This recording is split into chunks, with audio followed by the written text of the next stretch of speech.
Oi, gente, sejam todos muito bem-vindos. Hoje a gente vai conversar um pouquinho sobre a malária. O que a gente vai abordar hoje? Hoje a gente vai abordar um pouquinho, vai introduzir sobre a malária, conceitos que provavelmente vocês já conhecem. Vai falar um pouquinho sobre a epidemiologia, sobre a biologia do protozoário e do vetor.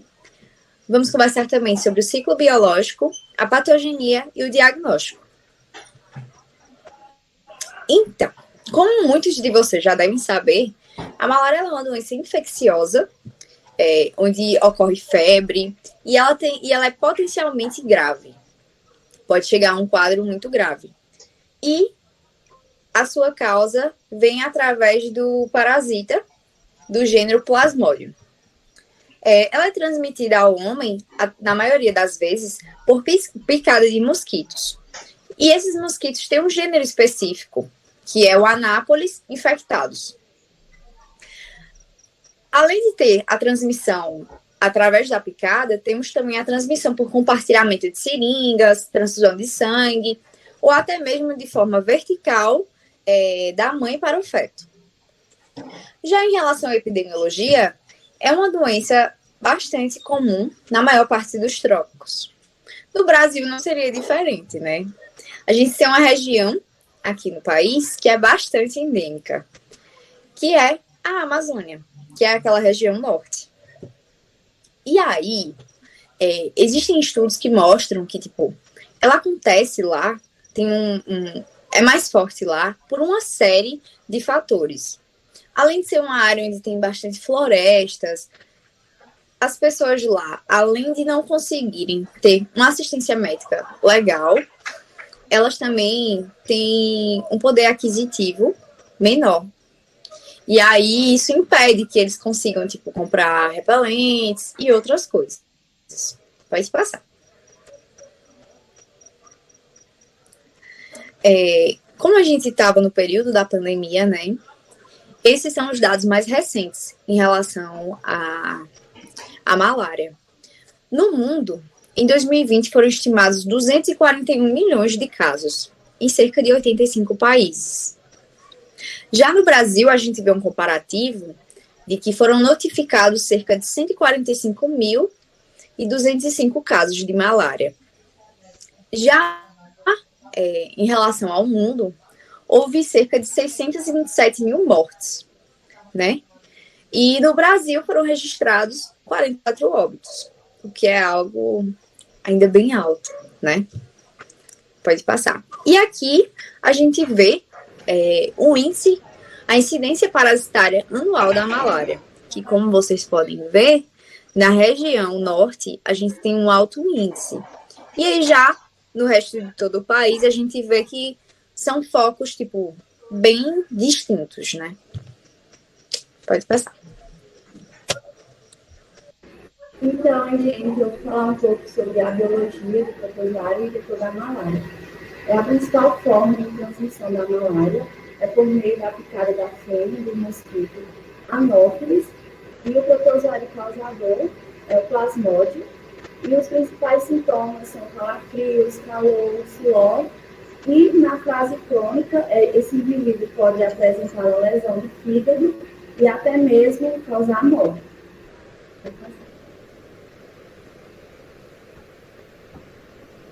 É o vetor, né, esse mosquito responsável pela transmissão, é o mosquito do gênero Anopheles, e ele é conhecido popularmente como mosquito preto.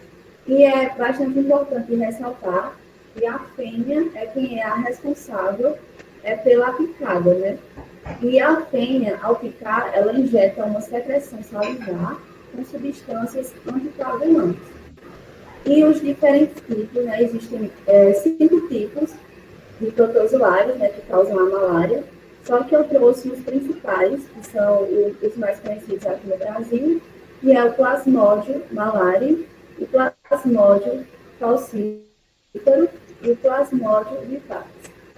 O Plasmodium malariae, ele acontece de forma branda, com febre de 72 em 72 horas.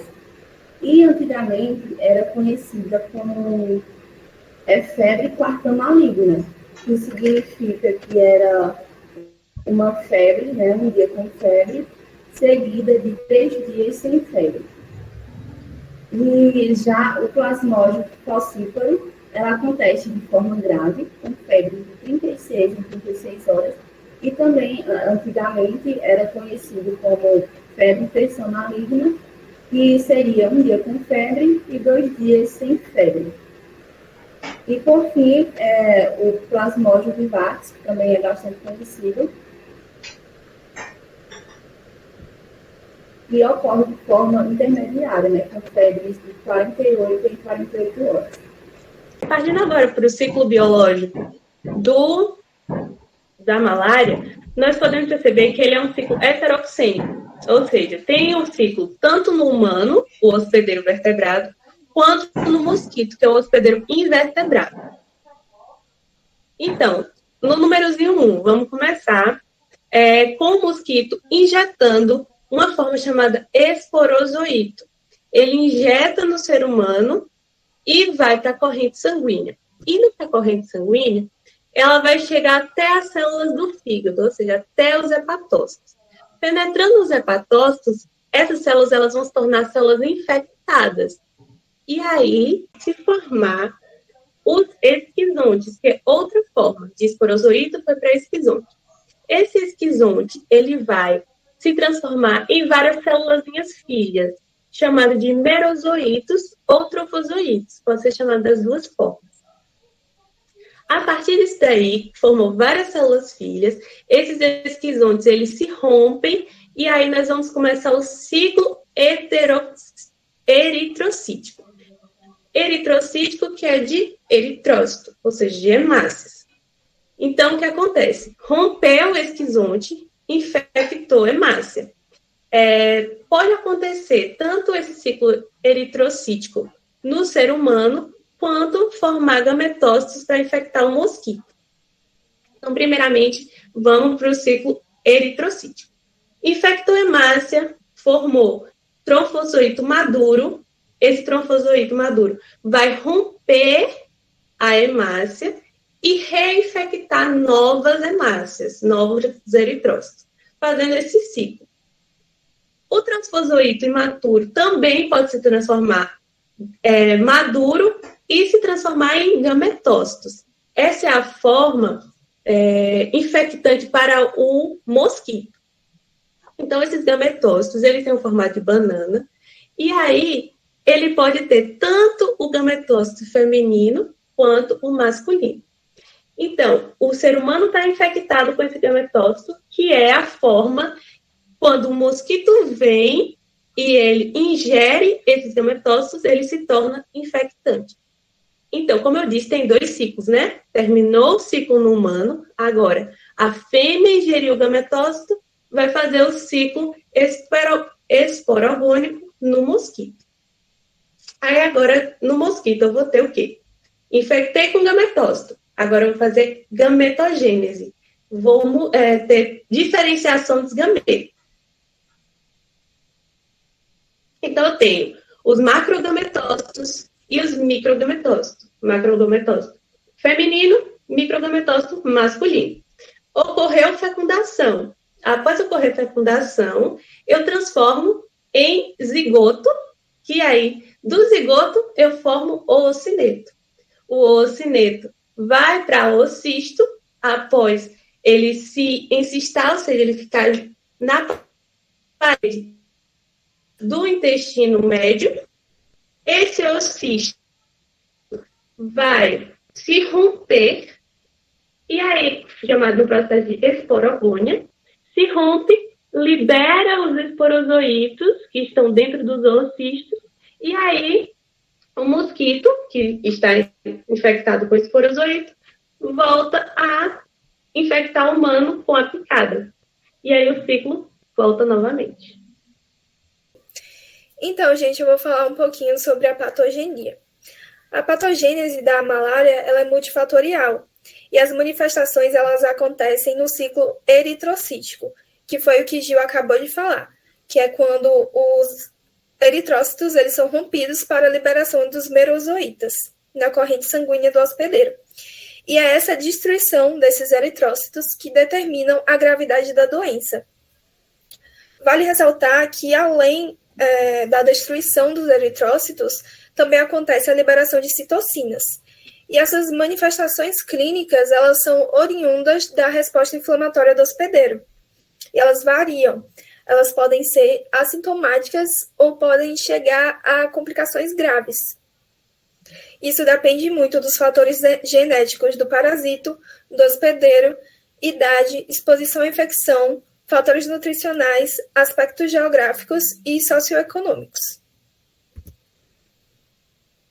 Nessa infecção, acontece a hipercitocinemia, que é a grande responsável pela febre alta, a fadiga extrema e as náuseas.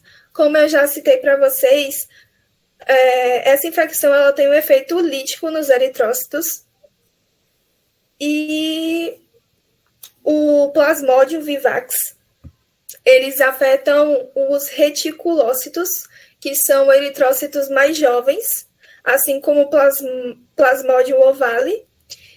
O Plasmodium falciparum, que é o mais grave, ele afeta qualquer eritrócito. E o Plasmodium malariae, ele afeta somente eritrócitos maduros. A resposta inata acaba sendo pouco efetiva. E também tem uma citoaderência.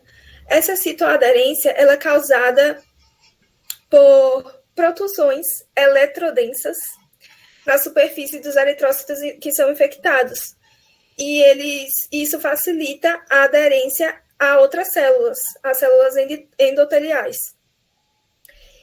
E também, a partir dessa citoaderência, também acontece a formação de rosetas. Essas rosetas são o que está exemplificado na imagem. Os eritrócitos, eles vão ser meio que agrupados, eles se agregam e formam um agregado de células que interferem na microcirculação. E isso também causa uma maior gravidade da doença.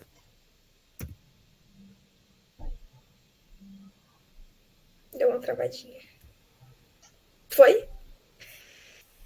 Então, a sintomatologia, ela acontece por meio da resposta inflamatória excessiva, também pela destruição de eritrócitos e a adesão de eritrócitos infectados às veias capilares, por causa dessa citoaderência. Os principais sintomas são a febre, calafrios, anemia e esplenomegalia. A febre ela é causada pela homozoína, que é o pigmento malárico, que é uma substância pirogênica, ela causa essa febre mesmo. A anemia hemolítica adquirida é em razão dessa destruição de eritrócitos, e a esplenomegalia, que é o aumento do baço, ela é causada pelo aumento da atividade do baço na tentativa de remover esse material celular infectado. Esses sintomas, eles também podem acompanhar sudorese, cefaleia, astenia, que é uma fadiga, uma falta de energia, e anorexia. O Plasmodium falciparum, ele também pode causar uns sintomas mais graves, umas complicações, que é a malária cerebral, a síndrome do desconforto respiratório agudo, diarreia, icterícia, sensibilidade epigástrica, hemorragias retinianas, malária álgida e trombocitopenia grave. Ele também causa a terçã maligna, que foi a febre que Débora citou anteriormente. Também a hemoglobinemia, que é justamente essa presença de hemoglobina livre no plasma, por causa da hemólise. E ela pode acarretar a hemoglobinúria, que é a presença de hemoglobina na urina, sangue na urina.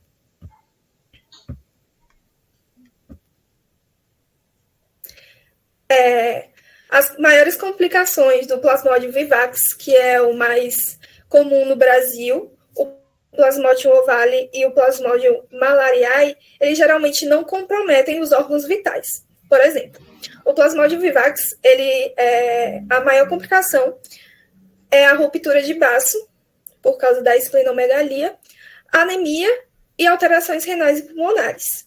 O Plasmodium malariae, a maior complicação dele é a glomerulonefrite, a complicação mais importante. E agora eu vou falar um pouco sobre a terçã. A terçã benigna é causada pelos Plasmodium vivax.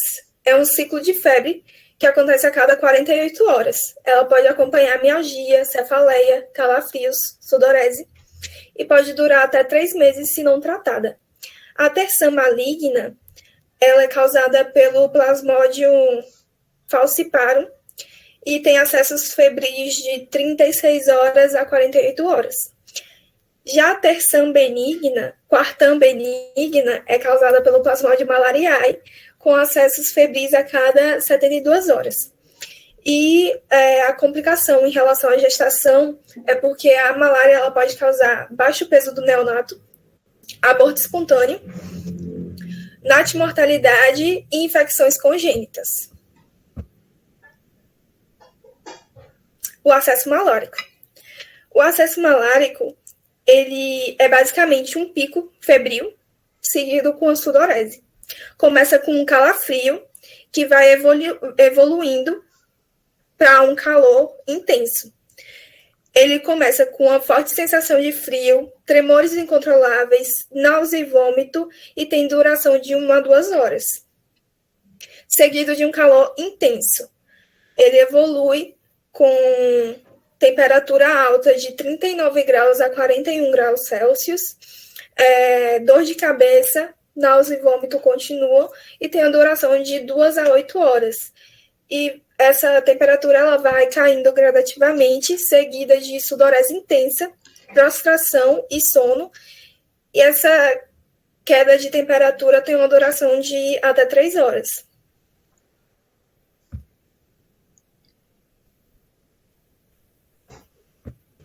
Oi, gente, eu vou falar um pouco sobre diagnóstico. Bom, a certeza da infecção malárica, ela só é possível ser feita através ou da demonstração do parasito ou de uma análise dos antígenos do sangue periférico do paciente. Por isso, pode passar, Bruno. Por isso, podem ser feitos 2 tipos de diagnóstico, tanto o diagnóstico clínico como laboratorial. O diagnóstico clínico, o profissional de saúde, ele vai resgatar informações do paciente sobre a sua residência ou sobre viagens que ele fez para algum lugar onde tem indicação de exposição do parasita. O diagnóstico laboratorial, ele é feito pelo método tradicional, pode ser através ou da gota espessa ou pelo esfregaço sanguíneo. Ambos vão ter análise microscópica, onde vão ser analisados tanto a morfologia do parasito, como também a alteração provocada no eritrócito infectado. É válido também ressaltar que, para fazer a diferenciação dos 3 tipos de malária, é necessário fazer o esfregaço sanguíneo, porque a diferenciação vai ser mais verídica. Então, gente, é basicamente isso o nosso trabalho. Eu espero que vocês tenham gostado. Essas são as nossas referências e muito obrigada pela atenção.